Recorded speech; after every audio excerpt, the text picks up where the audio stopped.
পুরুষ মানুষরা আজ পশুতে রূপান্তরিত হয়েছে। জিজ্ঞেস করো কেন? আজ কলকাতার মতো আরজিকরের মতো ঘটনা আবার দুর্গাপুরে পুনরাবৃত্তি ঘটলো এবং সবাই নিশ্চুপ। চারিদিকে ভুলভাল মন্তব্য করছে রাজনৈতিক মঞ্চে আমাদের বড় বড় নেতারা। আর যে পুরুষগুলো বা যে ছেলেগুলো এই ঘটনাগুলো ঘটালো তাদেরকে পশু ছাড়া মানুষ তো বলাই যেতে পারে না। তার কারণ হচ্ছে, যখন ৩-৪টে ছেলে মিলে একটা মেয়েকে ধরে টেনে হিজড়ে নিয়ে যাচ্ছে, মেয়েটা যখন বরাঙ্গবার বলছে না না না, আমি তোমাদের চিনি না, জানি না, আমাকে ছাড়ো, আমাকে যেতে দাও, আমাকে টাচ করো না, আমার সাথে অসভ্যতাগিরি করো না, তখন সেই কথাগুলো না মানে না বোঝবার মতো ক্ষমতা কোনো পুরুষ মানুষের নেই।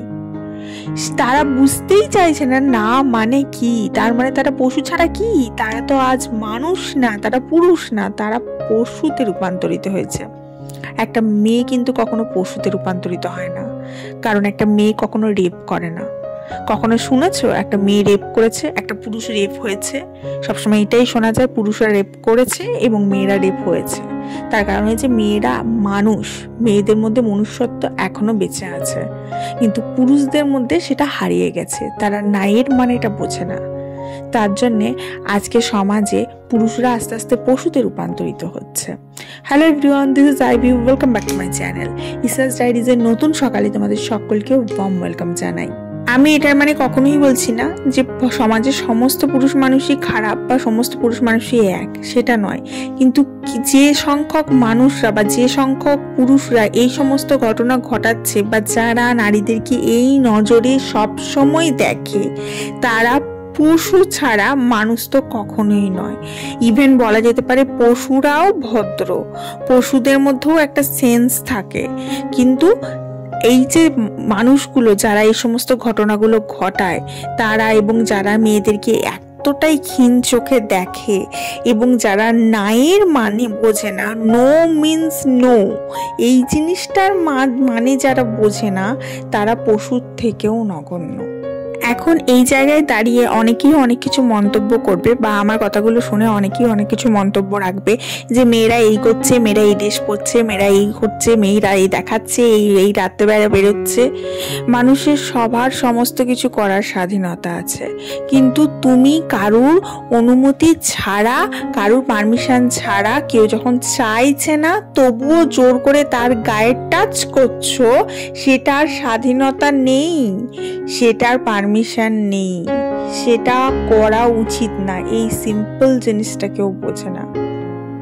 গতকাল রাতে একটা সিম্পল রিল পোস্ট করেছি, গেট রেডি উইথ মি, যে রেডি হয়েছিলাম, বাইরে গেছিলাম একটা লং ড্রাইভে, হাজব্যান্ড, আমি আর আমার মেয়ে।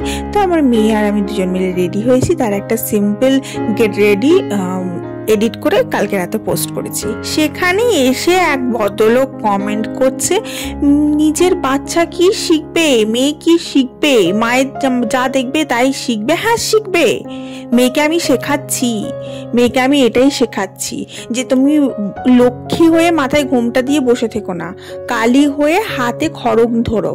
কারণ আজকের সমাজের পুরুষরা যা, তারা ভদ্র কথা বোঝে না, তাদের খড়গের ভাষায় বোঝাতে হয়। মেয়েকে আমি ঠিকই শেখাচ্ছি, আমার মেয়েকে যেটা শেখাচ্ছি ঠিকই শেখাচ্ছি। বরঞ্চ আপনাদের মারা যদি ছোট ড্রেস পরতো তাহলে আপনাদের চোখটা একটু ভদ্র সভ্য হতো। কারণ আজকের সমাজে দাঁড়িয়ে আমি এটা বলতে বাধ্য হচ্ছি যে আমরা যে ড্রেস পোশাকগুলো পরি, শর্টস পরি, শর্ট স্কার্ট পরি, মিনি স্কার্ট পরি, ইভেন বিকিনিও যদি পরে থাকি, এই সমস্ত ড্রেস পোশাকগুলো যদি আগেকার দিনে মারাও পরতো, তাহলে এই জিনিসগুলো হ্যাবিচুয়েটেড হয়ে যেত বাচ্চাদের চোখে, ছেলেদের চোখে। তখন তাদের মনে হতো না এই মহিলাটা আলাদা, এই মহিলাটা ছোট ড্রেস পরেছে মানে সে আমাকে উস্কানি দিচ্ছে, এটা মনে হতো না। তখন তার কাছে এটা নর্মালাইজ হয়ে যেত যে আমার মাও এই ড্রেসটা পরে, এও পরছে, this is so normal. So এই জিনিসটা কখনোই খারাপ নয়। মানুষের ব্যক্তি স্বাধীনতা সবার আছে, কিন্তু তার বলে এটা স্বাধীনতা নেই যে কেউ চাইছে না তবুও তাকে জোর করে টাচ করছো। মেয়েদের ড্রেস নিয়ে কথা বলবার জন্য 14টা লোক এক্ষুনি সামনে চলে আসবে। মেয়েদের আচার আচরণ, ব্যবহার, চাল চলন সমস্ত কিছু নিয়ে কথা বলতে চলে আসবে। কিন্তু এখনই যদি আমি এটার বিরুদ্ধে একটা যুক্তি দিই যে আজকে আরজি করের ঘটনাটা কি হলো, সে কি ছোট ড্রেস পরেছিল, সে মাঝরাতে ক্লাবে গিয়ে ফুর্তি করছিল, সে একটা ডক্টর, তার কাজ করছিল, সে ডিউটিতে ছিল, একদম প্রপার ডক্টরের ড্রেস আপে ছিল, তার সাথে কি ঘটলো? তাহলে আমরা মেয়েটাকে দোষ দেবো না পুরুষটাকে দোষ দেবো? কাকে দোষ দেবো? আজকে ওই ঘটনাটাও যেমন স্থিতিশীল হয়ে গেল, ধামাচাপা পড়ে গেল, কিচ্ছু হলো না, তেমনই দুর্গাপুরের ঘটনাটাও তাই হবে। আজকে আমাদের সমাজের এই পরিস্থিতিটা আমরা নিজেরাই তৈরি করেছি। আমরা যেমন মডার্ন ভাবে থাকি, এরকম ভাবে যদি আমাদের মা ঠাকুমারা থাকতো, তাহলে হয়তো মেবি একটু হলেও সুধার আসতো। যদি মডার্ন ভাবে চলতো, মডার্ন কথা বলতো বা মডার্ন ভাবে পোশাক আশাক পরতো, তাহলে হয়তো জিনিসটা নর্মালাইজ হয়ে যেত। এটা একটা 1% পয়েন্ট অফ ভিউ আমি আমার দিক থেকে রাখলাম। তার মানে আমি বলছি না, কাউকে মানতে বাধ্য করছি না বা শুনতে বাধ্য করছি না। আমার যেটা মনে হয়, আমি আমার বক্তব্য আমার ভিডিও দ্বারা আমি অডিয়েন্সের কাছে পৌঁছাবার চেষ্টা করি। কিন্তু তার মানে এটা বলছি না যে সবাইকে মানতে বাধ্য করছি না। কিন্তু ভেবে দেখবেন যে এই যে মানুষগুলো ঘটনাগুলো ঘটাচ্ছে, মেয়েটা কিন্তু মাঝরাতে রাত 12টার সময় বেরোয়নি। দুর্গাপুরের মেয়েটা রাত 8টার সময় বেরিয়েছে, সেটা একদম নর্মাল টাইম। কিন্তু তারপরেও তাকে এরকম একটা ঘটনার সাক্ষী হতে হলো, মানে এরকম একটা ঘটনা ফেস করতে হচ্ছে। আজকে আমি স্বাধীনভাবে চলতে গিয়ে আমার নিজের ভয় লাগছে, আমার মেয়ে বড় হচ্ছে, আমার রাস্তা দিয়ে মেয়েকে ছাড়তে ভয় লাগছে। আজকে আমি আমার মেয়েকে এইটুকু সাহস পাই না যে ফ্ল্যাটে উপরে থাকি, নিচে মেয়েকে একা ছেড়ে দেবো, কারণ কে কোথায় কি করে দেবে কোনো ঠিক নেই। এই সামান্য জিনিসগুলো যে আমরা স্বাধীনতা, যে মেয়েরা স্বাধীনভাবে চলবো, মেয়েরা স্বাধীনভাবে থাকবো, এই স্বাধীনতাটুকু আমরা পাচ্ছি না। এটাই আমাদের সমাজের এখন পরিস্থিতি হয়ে দাঁড়িয়েছে। আর আমাদেরকে এখন কি শুনতে হচ্ছে? যে রাত্রেবেলা ঘরের বাইরে বেরিও না। ওয়াও! যিনি এই বক্তব্যগুলো রাখছেন যে রাত্রেবেলা ঘরের বাইরে বেরিও না, আচ্ছা যদি কোনো মেডিকেল এমার্জেন্সি হয়, কোনো বাচ্চাকে নিয়ে কোনো সিঙ্গেল মাদার রয়েছে, কোনো ভাই দিদির সাথে রয়েছে, বা সামহাও বাবা মাকে নিয়ে, অসুস্থ বাবা মাকে নিয়ে কোনো মেয়ে রয়েছে, সে রাত্রেবেলা কোনো এমার্জেন্সিতে বেরোবে না? রাত্রেবেলা অফিস থেকে আসতে হলে সে বেরোবে না? সে অফিসটা ছেড়ে দেবে? মানে আমি বুঝি না কি করে এই বক্তব্যগুলো রাখেন।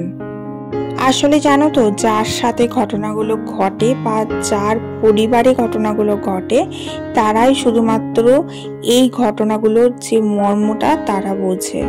যাদের সাথে ঘটে না তারা বোঝে না, এবং তারা ফিল করতেও পারে না।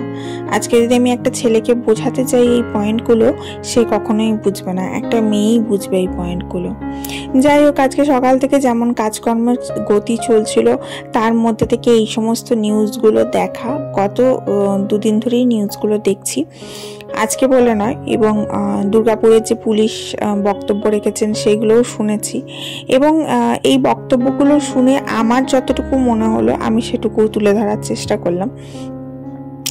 কিন্তু ব্যাপারটা হয়ে গেছে যে দুর্গাপুর ইজ নট সেফ।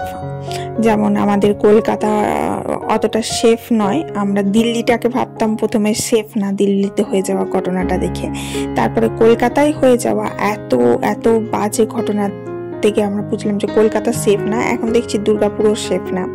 যাই হোক, এখন আমি আবার ফিরে যাচ্ছি আমার ব্যক্তিগত জীবনে, যেটা আমার ঘরের কাজের মধ্যেই সীমাবদ্ধ থাকে। এবং আমি যেমন ঘরে থাকি, সবাই তো আর ঘরে থাকতে পারে না বলো।